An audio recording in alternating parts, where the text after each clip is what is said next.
see how he has a very different experience of what is fearful to him. Max is a young man in his late 20s who is very good at what he does. He grew up in a family where there were great expectations placed on him. His father was a perfectionist, a man at the top of his field who had a superior attitude and placed great pressure on Max and demeaned him if he did not perform to his expectations. His mother was critical and needy and impinged on him to be her obedient son. As a child, Max fantasized about being a superhero.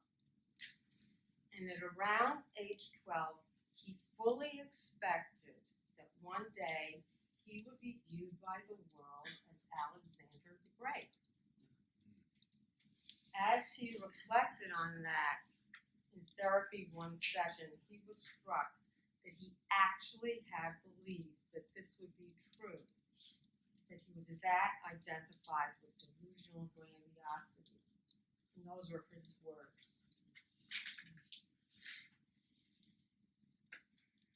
He feels extreme pressure and drives himself way beyond his capacity to maintain equilibrium.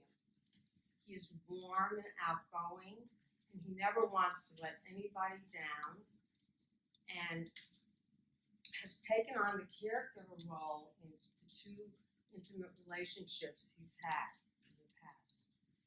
He manages his inner feelings via an eating disorder, overeating to stuff down any needs so that he can be congenial and a well-performing person. Max is a big man and capable of a large amount of energy, and he finds bioenergetic body work invaluable. Part of the work for Max is for him to feel his charge and expression and his anger toward his father, and to feel boundaries toward his mother.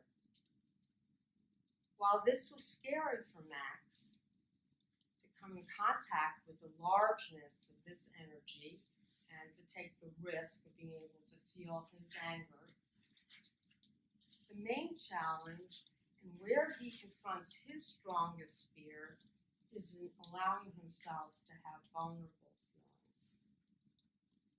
The work in therapy for him has been to let down and be able to feel how sad he is at not having real contact and connection rather than admiration for his achievement. So as he slows down and lets himself connect more and keeps letting down into his real self, I just stay with him. I might notice that he tries to stop his feelings when he pulls up, or he stops his breathing. So I keep bringing him back, and I tell him I see how frightened he is. I talk him through it, and am very present and soft and receptive with him.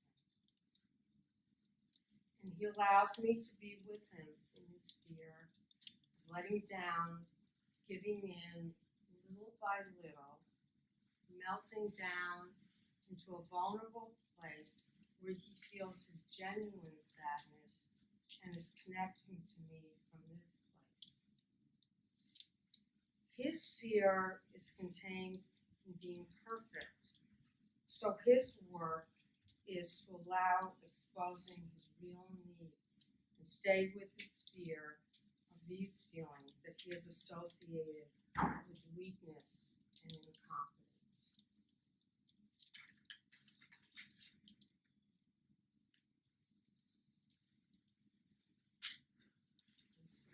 I'm going to share one more person with you, who again is a very different experience of confronting fear. I'll call this person Carly. Carly's mother died of cancer when she was 6 years old. She had been very close to her mother, and she experienced her mother as a nurturing person. So it was devastating for her to see her mother go through being ill and then dying. Her father was occupied with his own grief, but he was a strong and available presence to her and her brother. And after her mother died, he became essentially the mother and the father, and she grew up feeling strongly drawn to him and controlled by him. She came to therapy, and specifically bioenergetic therapy, because she could not have a full sexual experience in her relationships with men. She could feel heart-yearning attraction and sexual feelings, but she could not give in, and she could not have an orgasm. And this was true when she would masturbate as well. She is social, she has friends, and she works in a job that she doesn't find very interesting. She limits herself in pursuing the career she would like because her father views it as something that is not very lucrative.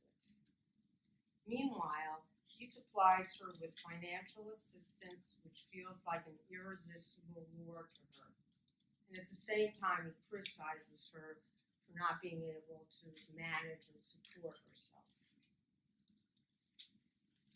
In therapy, the work began around helping her be able to have more connection to the full power of her own self and to separate from being daddy's little girl so she could be her own woman. Her body is well developed, high energy, with tightness in her pelvis. She engages in strong body work techniques to address the flow of aliveness, and as charge moves through her body, she becomes terrified to give in. All of this was expected from my point of view. Now comes the underlying key to what is most fearful to her to face. Belying her confrontation with a fear of giving in to the charge and excitement, owning her own sexuality as a woman, and separating from being her father's little girl is the depth of the grief, the loss of her mother. Both her sadness and how extremely terrified she was while her mother was ill. She had never before encountered the depth of this grief and how overwhelming and afraid she felt as a child. This is where the work in therapy is now. I believe as she gets more, as this gets more fully experienced, her deep grief and her fear connected to the loss of her mother, that she'll then be able to confront the way her dependency on her father impedes her and holds her hostage, and she'll be able to move forward to the issues related to sexuality and autonomy.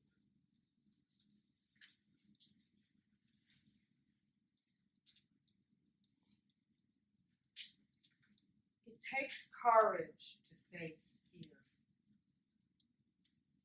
While I was preparing what I wanted to say about fear, I thought about Frankl's book, Man's Search for Meaning.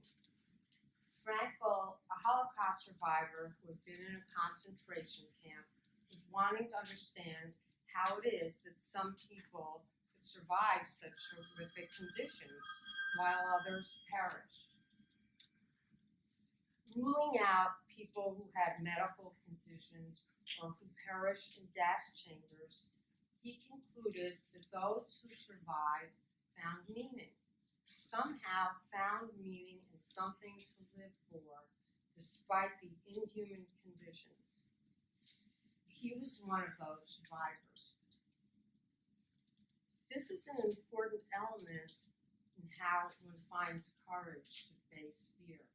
Somehow, somewhere, it has to feel personally very important and meaningful to willingly confront fear, confront confront what feels dangerous, to come up against fear and fight for something, fight for yourself. I believe finding courage is connected to the literal meaning of the word courage, which has its roots in Latin and means of the heart. Courage does come from the heart. You may use your will and determination and other forces, but the motivation, the inspiration, comes from the heart. What is the source of inspiration for courage is personal. I can't say exactly how I found my courage, but perhaps the inspiration comes from early in my childhood, where I longed for and wished for a friend. And as shy and as withdrawn and as scared as I was, the imagined joy of having a friend and the strong wish of my longing to be connected to a friend moved me to reach out and make a friend. As an adult, I developed a way to operate, behaving independent, that I felt okay. But ultimately, I wasn't that good at pretending, and my longing for connection gave me courage to face my fear. I began bioenergetic therapy. In therapy, as I began to connect to my feelings, my perceptions, I realized my true strength. Though vulnerable in feeling,